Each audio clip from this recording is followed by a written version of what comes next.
அதிமுக பொதுச் செயலாளர் எடப்பாடி பழனிசாமியுடைய பிரச்சார கூட்டத்திற்கு காவல்துறை அனுமதி மறுக்கப்பட்ட நிலையில அவரது பிரச்சார பயண திட்டத்துல மாற்றமும் செய்யப்பட்டிருக்கு. கரூர் கூட்ட நெரிசல்ல 41 பேர் உயிரிழந்த வழக்குல நெடுஞ்சாலைகள்ல அரசியல் கட்சியினர் பரப்புரை நடத்த சென்னை உயர்நீதிமன்றம் தடை விதித்திருக்கு. இதனால எடப்பாடி பழனிசாமியுடைய பரப்புரை கூட்டத்திற்கு காவல்துறையினர் அனுமதி மறுத்திருக்காங்க. அதாவது திருச்செங்கோட்டுல அண்ணா சிலை அருகிலேயும் சரி, குமாரபாளையத்துல ராஜன் திரையரங்கு அருகிலும், நாமக்கல் நகர்ல பழைய பேருந்து நிலையம் அருகிலும், வேலூர்ல பொத்தனூர் சாலையிலும் அதிமுகவினர் பிரச்சாரத்துக்கு அனுமதி கேட்டிருக்காங்க.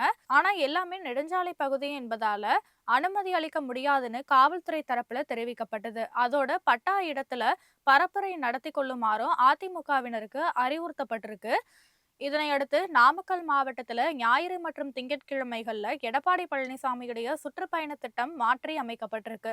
அதன்படி பார்த்தோம்னா அக்டோபர் 8ஆம் தேதி திருச்செங்கோடு குமாரபாளையத்திலையும், 9ஆம் தேதி நாமக்கல் பரமத்தி வேலூர் பகுதிகளிலையும் எடப்பாடி பழனிசாமியுடைய பரப்புரை மேற்கொள்ளப்படும்னு அதிமுக சார்பில் தெரிவிக்கப்பட்டிருக்கு. அதே போல அக்டோபர் 10ஆம் தேதி மொடக்குறிச்சி, ஈரோடு கிழக்கு பகுதிகளில் எடப்பாடி பழனிசாமி பரப்புரை செய்வார்னு தெரிவிக்கப்பட்டிருக்கு.